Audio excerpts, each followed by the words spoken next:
Hello and welcome to the next episode of DDR, a podcast all about your favorite Drow, Drizzt Do'Urden. My name is Justin, and in this episode, we'll be diving deep into Chapter 1 of Homeland, discussing all of our favorite plot points, characters, and more. And my name is Jeffrey. Since we're huge fans of Dungeons & Dragons, one of the things we're also going to be doing is discussing the chapter and how it relates to the tabletop game that we all love to play, finding different ways to kind of tie the literature into the game. Following along with the show is easy. Just grab the book, read the next chapter, and tune in for the next episode. But remember, we want to hear your thoughts too. Share your favorite parts of the chapter via email at drizztdoneright@gmail.com. Or better yet, you can be a part of the ongoing discussion on our very own Discord. You can find the invitation in the podcast description, because evidently you can't just search it through the Google in a public thing. I don't know Discord at all. You know, if you guys bring up an interesting point about the chapter, we just might bring you up on our show. And when I say might, we're still pretty early in the process, so that's a pretty good maybe. It's gonna happen. The first person to email us, we're gonna mention them, right? You kind of have to. I mean, as long as it's not related to us, because you need the first stranger, right? Definitely gets mentioned. The first people related to us, we may not tell you are related to us. Of course. Slide them in too. Right. So, Jeffrey, it's been almost a week since we last talked. How are you doing lately? What are you doing? I'm doing pretty good. Just getting ready for the holiday season. You know, put a couple of lights up in my front yard. Nice. Did the movie Christmas Vacation with National Lampoons. I listened to that one. That's good. Hey, you need to put a plug in sometime for your other podcast. I forgot to tell you to do that. Oh, I didn't even think about it, to be honest with you. I do a podcast for the Robert and Robin's Radio.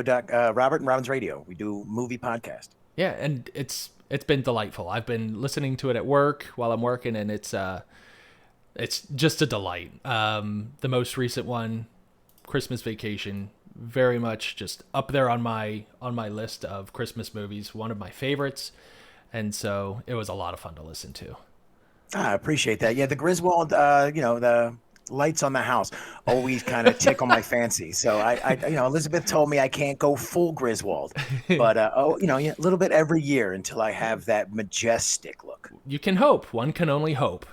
Right. The best part about owning a house is I know hopefully it'll be here next year, and I can just keep adding to it. Absolutely. Just keep adding to it, and eventually you'll get there. What's been going on with you lately? Well, I'm not going to lie. I've been up since 4. My daughter woke me up at 4 a.m. with a fever of 102, and so that was my day today. No, that is not the alarm call you want. No, it was not great. But I mean, other than the fever, she's doing fine, and she's fast asleep now, so I can't complain. It's I'm just really glad that this storm that we're having right now has turned into rain with Christmas Eve in just a couple days here. Glad we'll be able to make that drive safely. So. I guess for people who are listening to this after the fact, we have a big band of weather that probably is hitting you all right now, and most of you at least, moving across the United States. And luckily down here in Maryland, it is 52 degrees and raining. Just wait, it'll cool down. By the time it freezes, it will have stopped raining. Right. So hopefully everything isn't a giant chunk of ice. Yep. No, we already heard that our kids' school is off tomorrow, so I'm home again tomorrow. But excellent. You have your own Christmas vacation. Exactly. Yep. All right. Well, let's go ahead and jump right into this show. Again, this is episode 1, so we haven't done this yet, but we're going to jump right into what we call the Drizzt. So the Drizzt, it's the part of the show where we take a look at this week's chapter and we give you the Drizzt of it. Ooh. Wordplay is going to be a thing. Oh, it's totally a thing. All right. So the Drizzt this week, we have the very first chapter of this book, Homeland, and we find ourselves in this dark elf or Drow city within the Underdark. And within this city of Menzoberranzan, there are, how many? It's at least 60 royal houses. Was it 60? I think it's 64. 64? Okay, 65 was coming to mind, but I couldn't remember. But these 64 houses make up the 20,000 Drow that live in the city. And each house also has slaves and other subjects within it that add to this population. So there's a lot of, I don't want to say people, creatures that live in this city.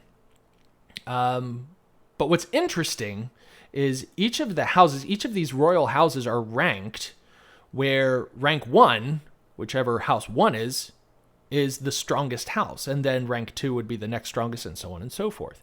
Mm-hmm. And these, like the NFL power rankings, of which the Eagles are at the top. Go Birds. And so these Drow, they have their deity, the Spider Queen Lolth, and she just thrives on chaos. She loves to just make her subjects suffer, and somehow they just keep following her. I don't totally understand it, but hopefully we learn more about that as the chapters go on. So the houses within Menzoberranzan try to appease her through some very brutal customs, from sacrifices to just destroying each other, right? Just like completely wiping out entire houses. Yep, it is a way to curry favor and ranking in her grace, or whatever you call that. Right. The way she sees you. Yeah. Yep. So we learn about a couple houses within this first chapter. The first house I want to talk about is House Devere, which is the 4th house of Menzoberranzan, the 4th strongest in Menzoberranzan. And we hear quite early on in the chapter that this house has fallen out of Lolth's favor. Jeffrey, do we know why? Did they say why? Early on, I don't believe they explain exactly why, but I do believe that they will go on to explain that later in the book. Okay. So basically, once you fall out of Lolth's favor, this gives the other houses a chance to possibly move up in this hierarchy, because all that... Sorry about that. Foreshadowing. Yeah, they definitely do, just not this chapter. Spoilers. Ahead be spoilers. I mean, this book has been out since the early 90s, right? At least. So if you didn't read it by now, spoilers, I don't know. Anyway, so House Devere's fallen out of the favor of Lolth, and so that gives these other houses a chance to basically wipe this house off the map. Literally. Go in and just destroy everything. Destroy all the nobles. Kill everyone. Not really destroy everything, but kill all of the nobles. And in doing so,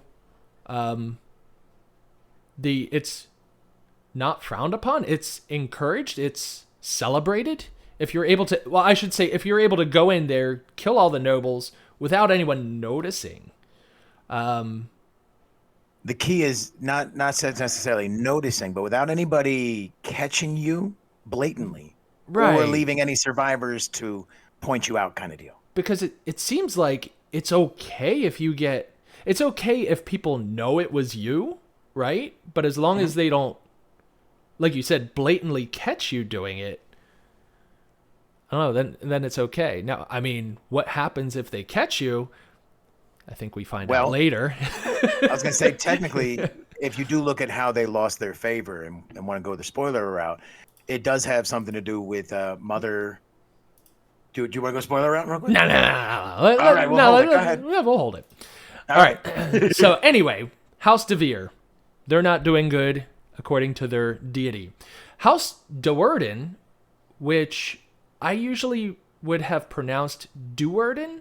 Yeah, and I might still, because I like how you say it, and it's probably the right way. But for me, it's so in Do'Urden in my head. Exactly, but I've been listening to an audiobook along with reading the book, and he pronounces it Do'Urden, and I'm like, that sounds nice. It does. So yeah, I'll probably go back and forth. Anyway, House Do'Urden is starting out as the 10th house of Menzoberranzan, and we find out that they are planning an attack. And so we meet a number of different people within this house. We initially meet Dinan, which is the second son, in the very first scene of the book. He's going around and we meet him first. But within the second scene, we meet Matron Malice. The Drow are a matriarchal society, so there are so the women rule each of the houses. Interestingly, too, like they're also physically more imposing. Right, Of the exactly. two races. The females are larger, they're stronger. The males are smaller and weaker. Right, it's very interesting.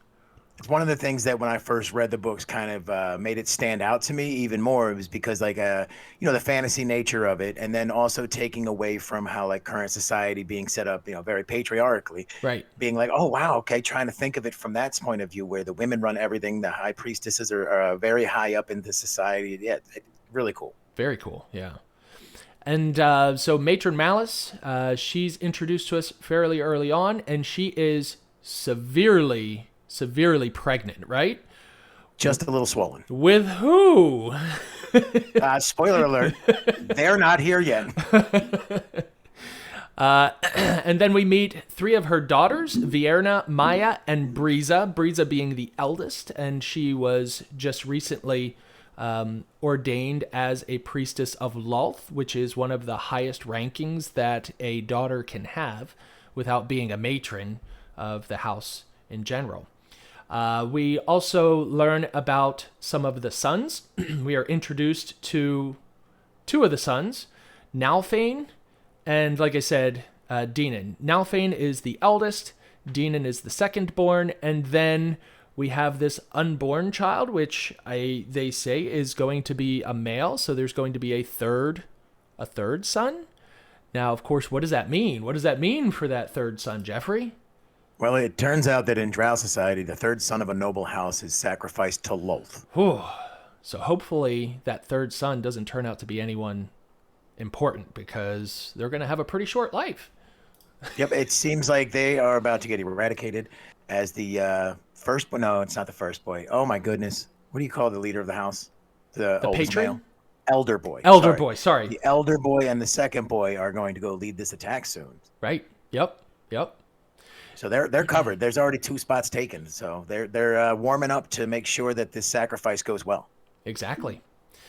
We also are introduced to a couple patrons. The first one, Risen, is the current patron of the family, which I assume just it's the fatherly figure.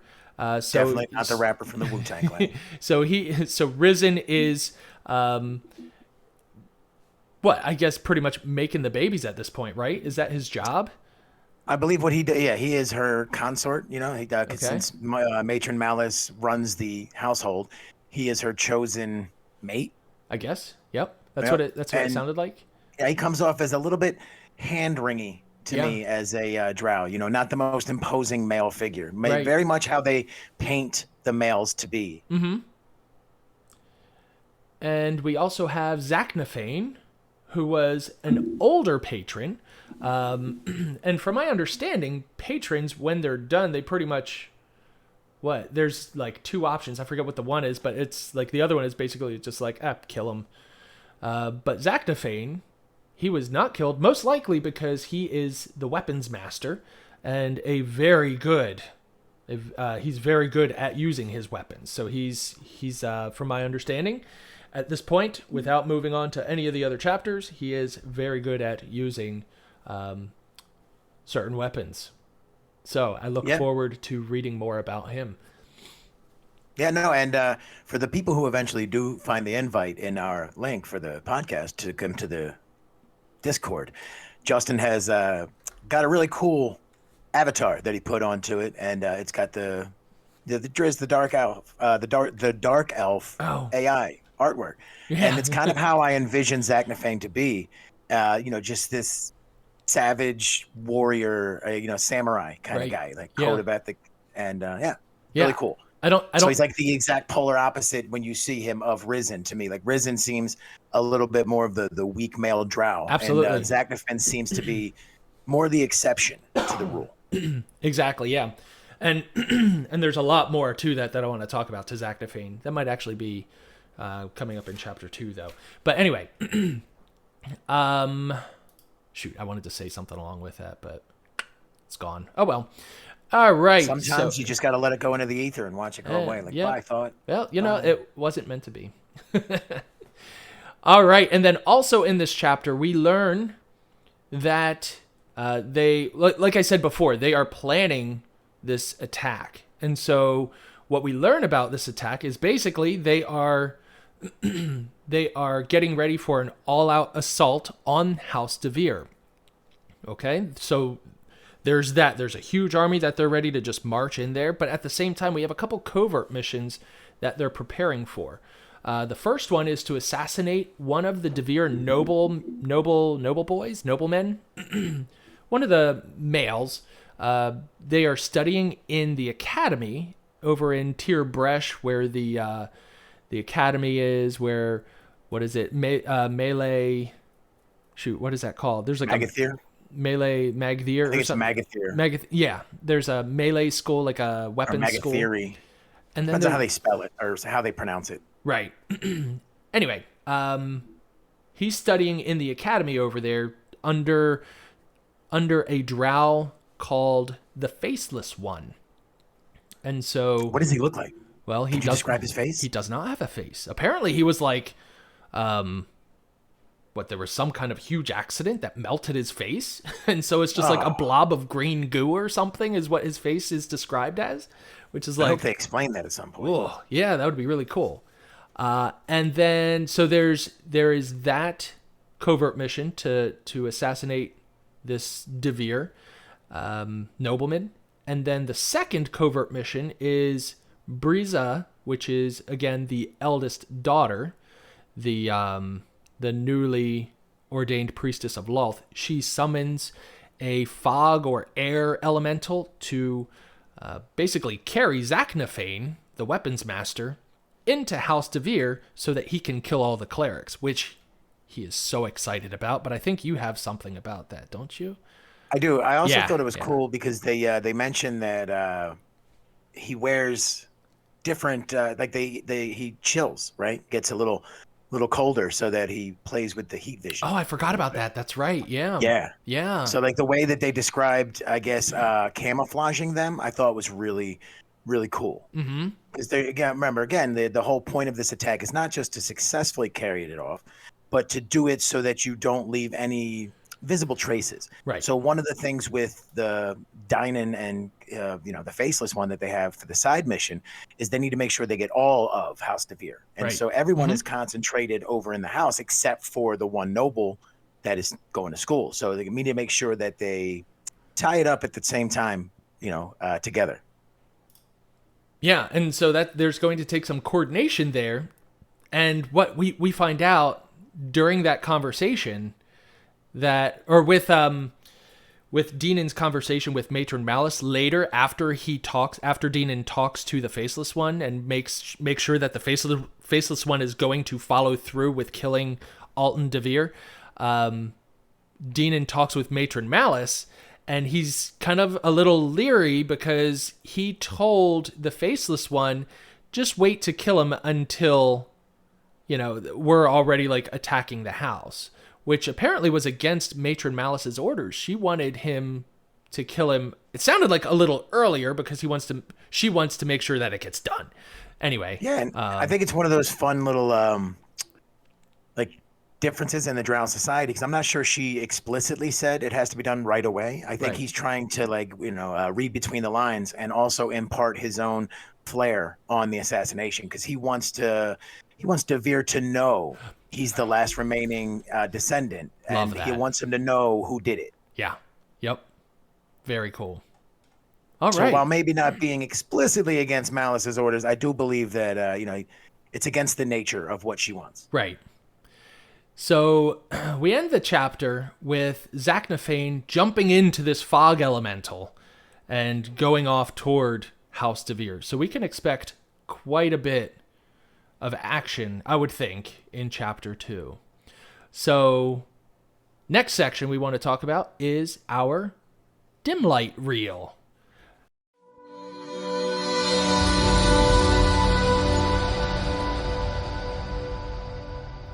The dim light reel, it's where we cast darkness on our favorite parts of the chapter, and we dim light all of our favorite characters, events, descriptions, and more. I don't know. Do you think that'll work, Jeffrey? I mean, I like it. The wordplay is something that, again, we're going to have as a recurring theme here. And yeah, no, I think it hits the mark, bud. I mean, like with sunlight sensitivity, they need dim light. They can't have highlight, right? It's That would be missing the mark and the brand of everything we're trying to do here. exactly.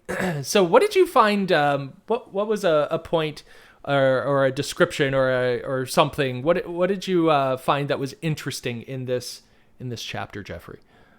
For me, it was mainly the house of Do'Urden. When they started to explain it, we went through the chapter. You see all the different places, and then they come among the house itself, and you find out that it's this giant adamantine Yep. Mm-hmm.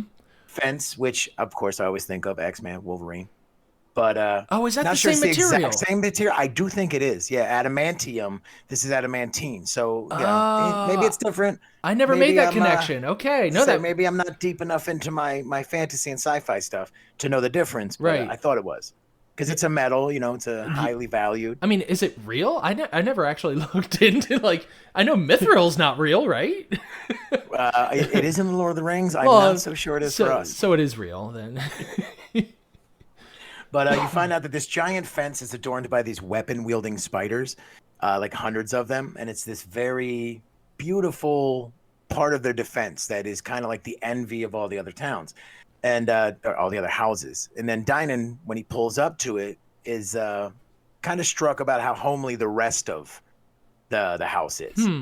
Okay. So I thought that was cool because they describe it as being mainly in a cave.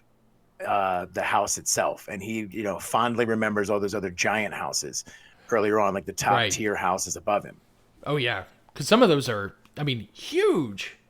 Yeah, I believe that when he was talking about House DeVere at the beginning, you could get a sense of the scope or scale of their house, and it was really kind of sprawling and massive, kind of opulent a little bit. And then you get to House Do'Urden, and he kind of feels like they're that little dingy house on the corner, which is far from the truth because House 10's not bad on a 64. You would think, right? House 10's like, that's not bad at all. Then they get to the description. They mention that there's this like silvery balcony on the second floor, but no stairs to get there. Right. So I thought it was cool because they talk about the innate magic of the Drow. Like, how are they going to get up there? Well, evidently they levitate, right? Levitation. I didn't know that, actually. Levitation. Right? I thought that was a spell. That is not consistent with 5e. Let me tell you what. See, I read that and I was like, man, if I knew I could just float around everywhere as a Drow, I'd have just, man, that's game breaking. I'm looking here. They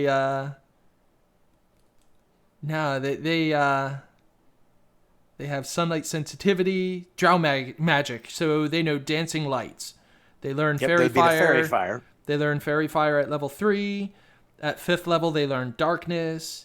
So I don't see any levitation here. What is Salvatore pulling on us here? Well, he's pulling essentially a very nice way to have them be a little bit, cooler. Absolutely. Yeah, no, absolutely. Because I agree. Dynan floats his way on up there. And it's like, if they can levitate, why is Zaknafin in this giant flying machine? But, Right. I mean, it doesn't matter. Maybe he needs to levitate further, right? I But guess. as they go through all of that, then you get to like a little bit of the house of the like lifestyles of the rich and the famous. They go further and further into the structure, into the caves. And one of the passages that caught me was they say, the Drow clerical rooms, in accord with the dark rites of the Spider Queen, were not places of light. So like it was a bit chilling to me when I read those words. Like after you get through everything else and go into it, the heart of this structure, the literal heart of the structure, is the darkest place in the compound, like literally and figuratively, because that's where they do their magic. Right. I was like, ooh, I loved it. That is so cool. That is chilling. Absolutely. All right. So a description that I really liked, and I don't even know like how much I necessarily have to say about it. It really struck me and just, well, let me just talk about it. So Strike us with it. This is a very brief, just like statement. But the Drow are relatives to the surface elves, right? And so he does mention this. I guess it was under Dynan at the time. Dynan was thinking this. He was a dark elf, a drow, an ebon-skinned cousin of those sylvan folk who dance under the stars on the world's surface. I don't know. This just seems like such an epic jab. Like, it's just like, who has time? Who has, like, what a waste of time to just, like, dance under the stars. They're so carefree. They're just so, like, lighthearted. Like, what a waste. What a waste. Yeah, like, I don't know. Here are the drow that are, like, cranking the wheel of the sausage grinder and, you know, making the meat, doing all these crazy things underneath the ground.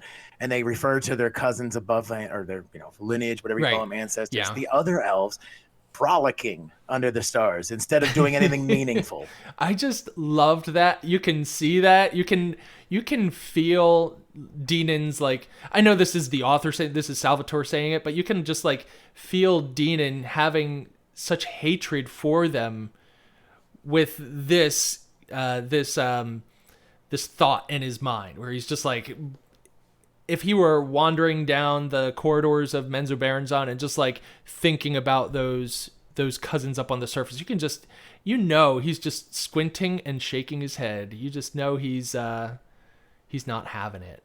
I don't know. That he is definitely looking down his nose at them. Absolutely. So I don't know. He has no time for them. That one, just that statement, though short, just really struck home for me. Yeah, no, absolutely. Did you have a favorite character inside of this chapter? I mean, of course I do.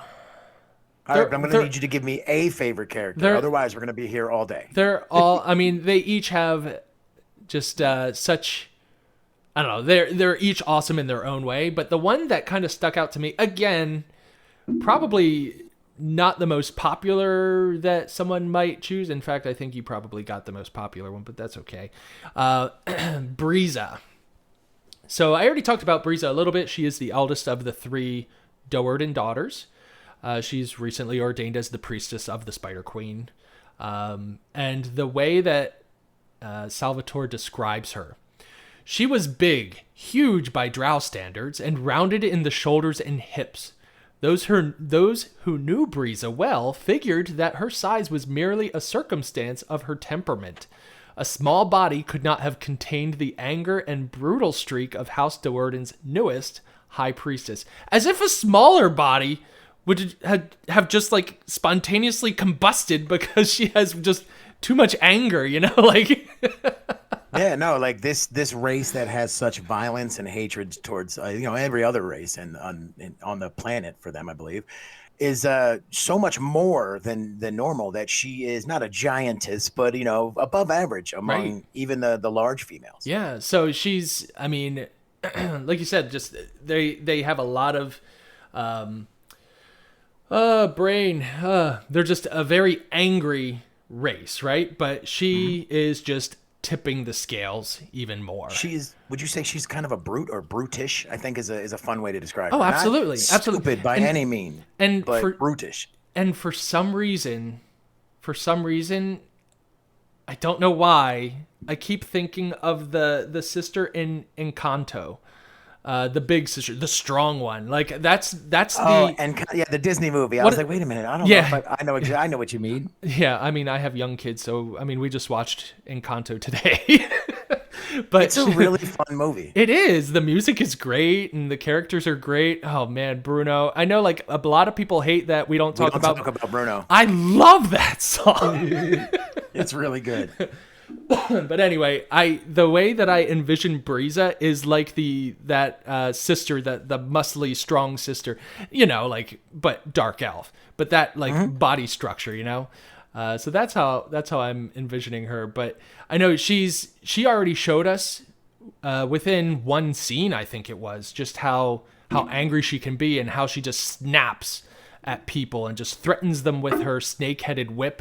That whip that has, like, multiple snakes on the end of it, and the snakes are, like, sentient. They're, like, reacting to the people around them and everything. Like, people are terrified of that thing. I think the sisters, all of them, have it, but I think it was, like, Drizzt's was most notably the scariest.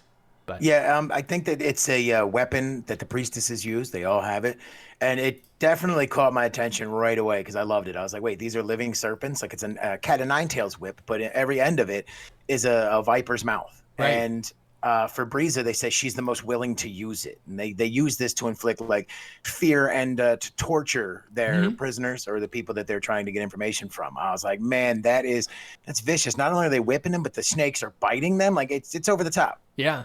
This is an item that needs to have a stat block in 5e if it doesn't already. And hey, I mean, if you're listening, if we get enough people to listen to us, I might be willing to start putting some stat blocks together. As Jeffrey was saying in episode 0, I am his DM. We try to play weekly. Doesn't always happen, but that's okay. But I was thinking one awesome thing that I would love to do for this channel is to every once in a while put together a stat block for a magic item that we see in this book. If it Kind of isn't like a already homebrew that isn't right, exactly readily found. right, and try not to make it too game breaking because when you read Salvatore's description of some of these things, it's like, man, that would destroy the game. Yeah.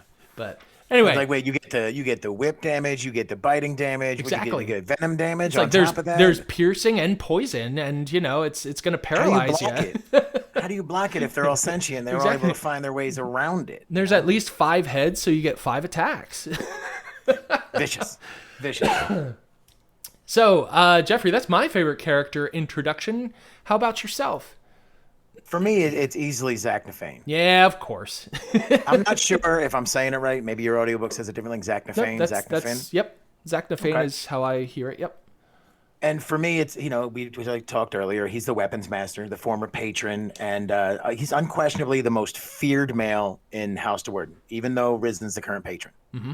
Yeah. We mentioned earlier the dichotomy between the two. Like Risen has that little bit of a softness to him, and Zachnafane has none that we were aware of. None. And he's willing to stand up to the females as if, he has no issue with standing up to them. They say one of the passages it describes him says, "Those who had witnessed his fighting wrath considered him among the finest warriors of either sex in all of Menzoberranzan." And that's saying something. Yeah, in a society full of vicious, backstabbing dark elves, they feared this guy's talent with his weapons Yeah. more than any of the others, or at least as much as any other. Yeah. He's basically a sharpened weapon that Matron Malice deploys when needed, but he's like a two-edged sword because he can cut both ways. It's they mention Zachnafane when he was talking with Breeza had eyed the back of Matron Malice's eldest daughter, wanting nothing more than to put a dagger into her spine. I was like, oh, they're going over the planning of the attack on Devere, and Zachnafene's like, if I could, Yeah. if I could get away with it, Yeah. I'd stab you. Yeah. Like that just grabs me because again, it's very much in line with the morals of the Drow, but it just seems so much heightened, so much more heightened. Yep. Yeah. Like later in the chapter, you get to the point where it says, "Nothing gave the weapons master more pleasure than killing Drow elves, particularly clerics of Lolth." So, like, not only does he want to kill any Drow he can get his hands on, he wants like the most valuable targets, the most important members of this society. And like you said, it doesn't matter which house. No, that's the double-edged nature of the weapon he is, because at the end of it, the chapter closes. We find out that he'd be just as happy killing the clerics of his own house. Not just Breeza, like anyone he can get his hands on, which I imagine must include Matron Malice, right? Even though I would imagine he was a former patron. Yeah, I don't know. That one's tough. Right? That one's tough. Yeah, I don't know. Like, maybe we'll find out. It's like, what a chilling, intimidating, and impressive way to introduce a character in a chapter. Yeah, so do you think he has as much hatred toward normal Drow? Or is it specifically those clerics? I think it's all Drow, but ratcheted up even more for, like I said, the more heralded of the society. Like, the more the Drow people revere the position, the more he wants to tear them down. Okay, so he's just like, hate Drow, hate the society. Anyone that is high up in society, hate them even more. If this was an anime, he'd have a gigantic katana blade and a cigarette dangling out of his mouth, probably. Like, he's not just bad; he's super bad. Nice. All right. Well, that does it for the dim light reel. Let's move it along to the dungeon delve.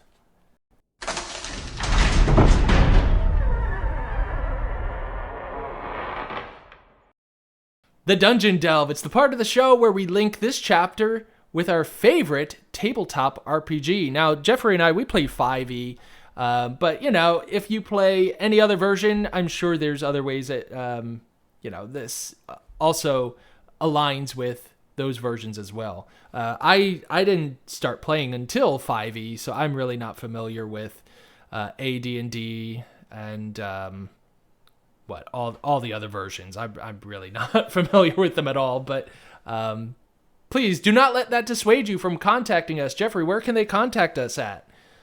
Drizzt Done Right at gmail.com. And that's not the only place. Where else can they go? We do have a Discord link in the podcast bio. Please click an invite for them to come on in. Click that invitation and you can be a part of the discussion on our Discord. On top of that, by the time these come out, I'm hoping to be able to have our other branches of social media out there, get ourselves a Facebook page, maybe an Instagram, do some little TikTok videos to slap it all together for you guys and keep finding ways to bring you in from the roadside. Awesome. Thanks for doing that. Absolutely. All right. So let's see. You just talk. So I'll talk a little bit first. So in the Dungeon Delve, like I said, we like to find things within the chapter and kind of align it with Dungeons and Dragons. How has this text affected the game? Or, is there a spell that's used that it's like, hey, let's see how it's used in this version opposed to the book, and all the things like that. So the first thing that I wanted to bring up was infravision, right? So we have these dark elves that they're able to see heat signatures, basically, right? Yeah. So I mean, how would that work in the game? I mean, there is no infravision in not, at least not in 5e that I'm aware of. Maybe it would make dark vision look like amateur style. Right. Like, yeah. I think. So I feel like it would just, and again, this is from a DM's perspective, it would just be a nightmare to keep track of, because not only are you paying attention to what people can see, but now it's like, okay, you're also keeping track of what people can see 2 turns ago.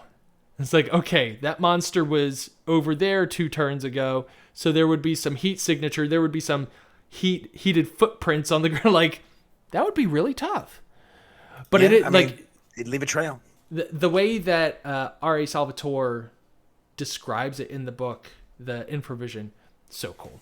Anyway, the best thing I could think of with this infravision is they did end up giving dark elves this superior dark vision, which is like dark vision, except instead of 60 feet, it's 120 feet. So I think that's kind of their answer to that infravision. Instead of picking up on those heat signatures, they're, hey, you can see twice as far. And I think that's a good, what's it called? Like a compromise there. Of course, they also have sunlight sensitivity. Since they have this superior dark vision, their eyes are naturally fitted for pitch darkness. Of course, if they ever go out in the sunlight, they're going to have a horrible time seeing things because the sunlight's just way too bright. Anyway, Jeff, anything to add to that, or do you want to move on to yours?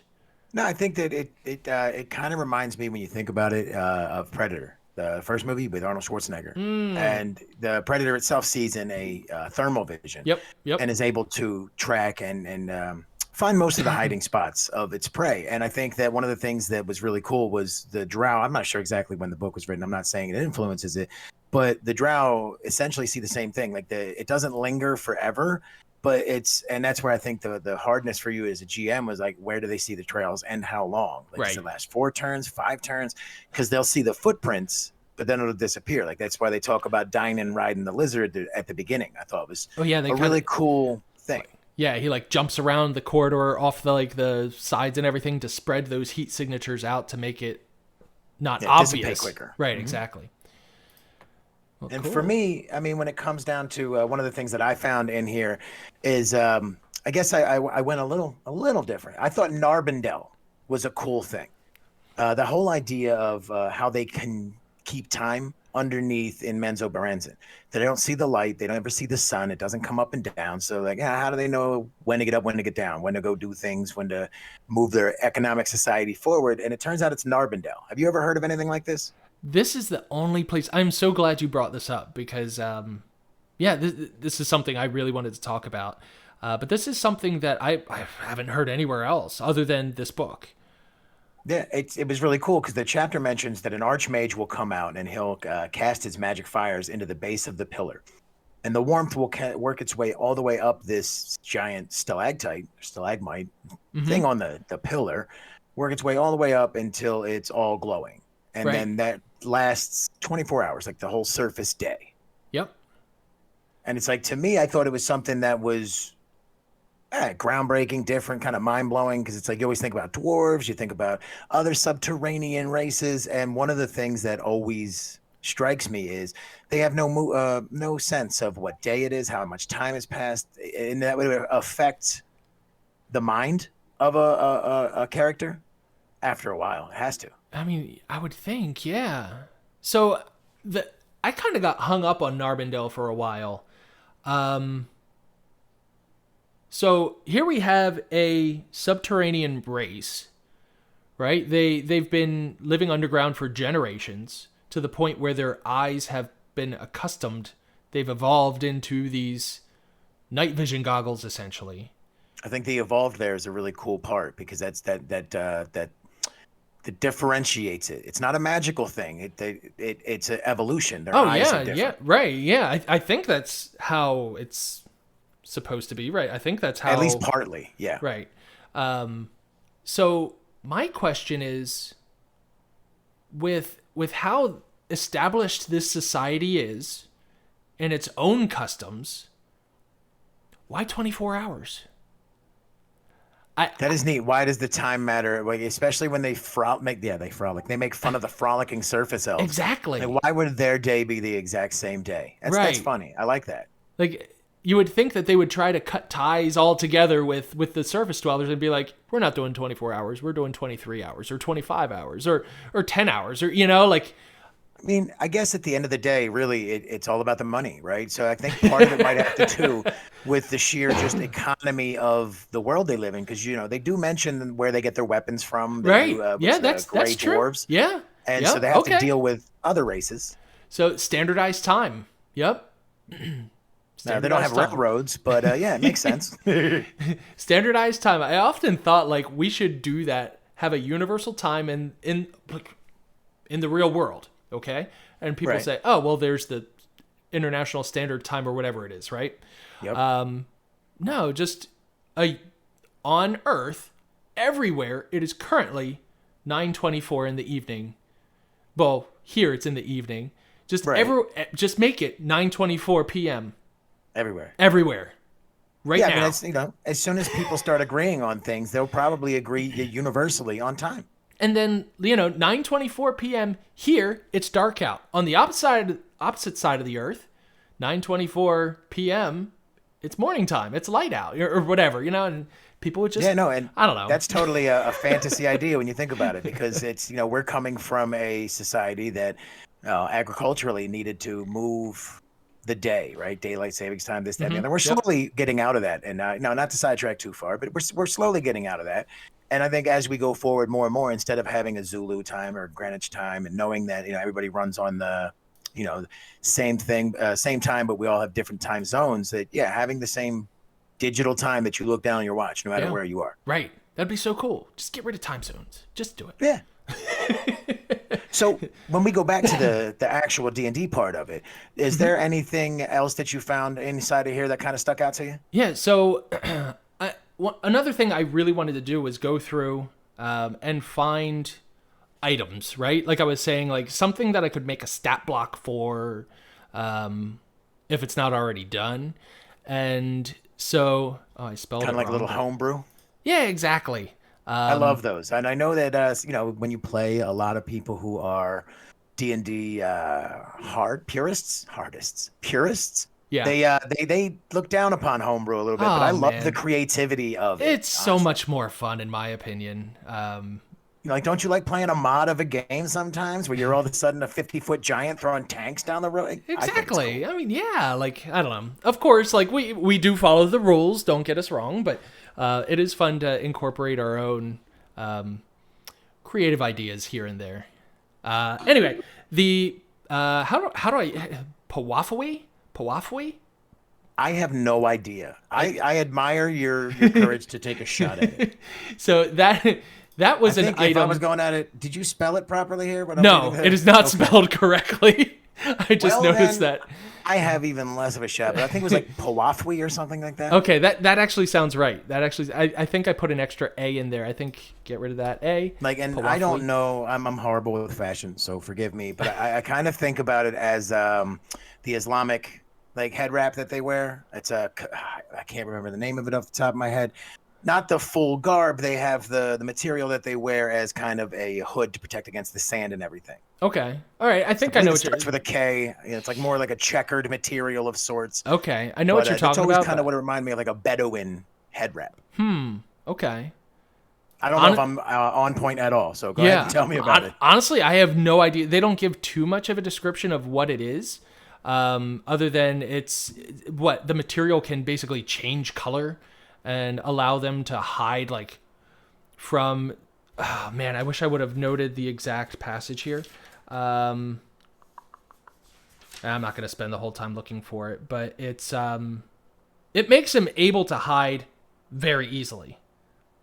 I should have Now, noted does it the change page. their temperature, or does it more make them hide as like you can't see their features, like more of a active camouflage? From what I remember, it's more of a not active camouflage in like invisibility, because there are invisibility cloaks, but I think it does change color almost like a chameleon. Temperature, I'm not sure.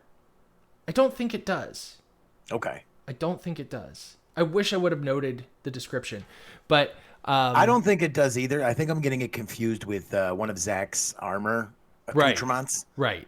Yeah. But like I said, for me, when I read it, I always thought of kind of like what they wear in Dune to, again, like the Bedouin tribes to keep the kind of a wrap. More ceremonial, but also functional. Right.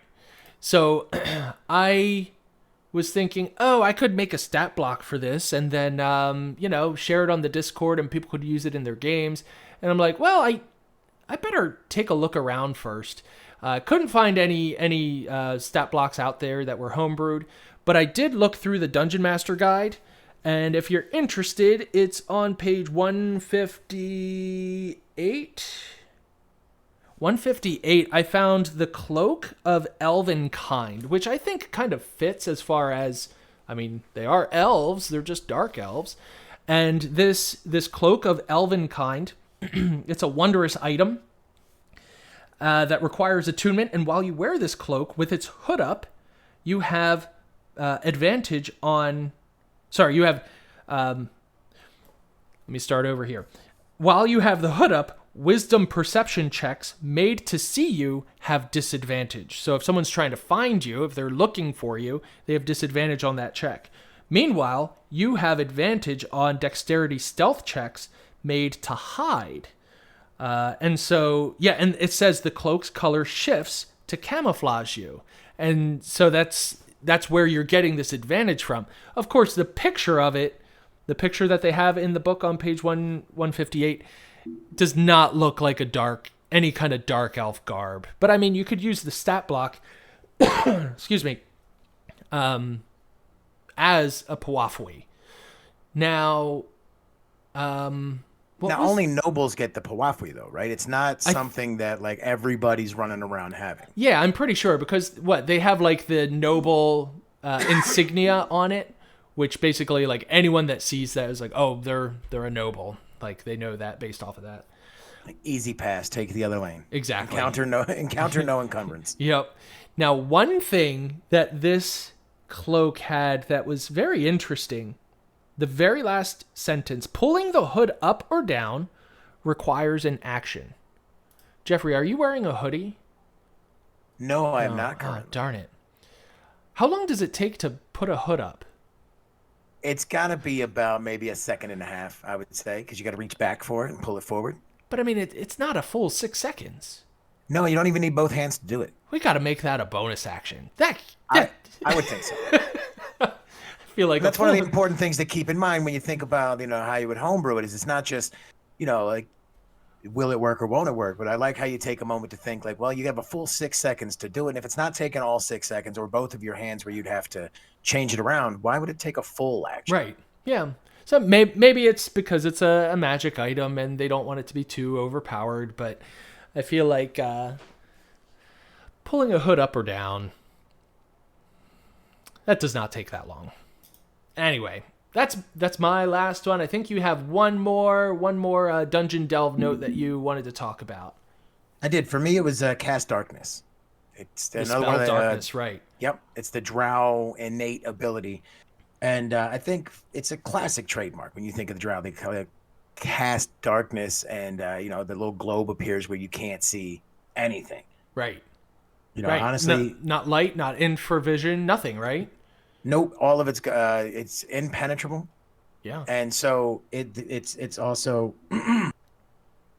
not just how cool the spell is, but the way that they use it was something that I found to be really cool. Because in this one in particular, it's used to cause kind of like chaos and confusion. When Dynan rides back towards his house, remember when he runs into those bugbears, like hanging out like a group of construction workers on the side of the road? Dumb bugbears. Right, always in the way. And, they weren't quick enough to pay Dynan the respect he believes he is entitled to as second boy. And so he kind of charges at him with the lizard. They get up to run, and he throws this globe of darkness in front of them. And they don't know if left is right or up is down, and they're stumbling over each other like a Three Stooges comedy trying to get out of his way. And it brings him a little bit of, smug humor and satisfaction. I mean, in the perspective of the bugbears, you have this guy charging you, all of a sudden everything's dark. Like, what are you gonna do? Like, yeah, and like you don't know where the end is. I mean, it's not like you can see through it because again, you can't see anything. And for people who live underground, being blind's got to be very disorienting, right? Oh yeah.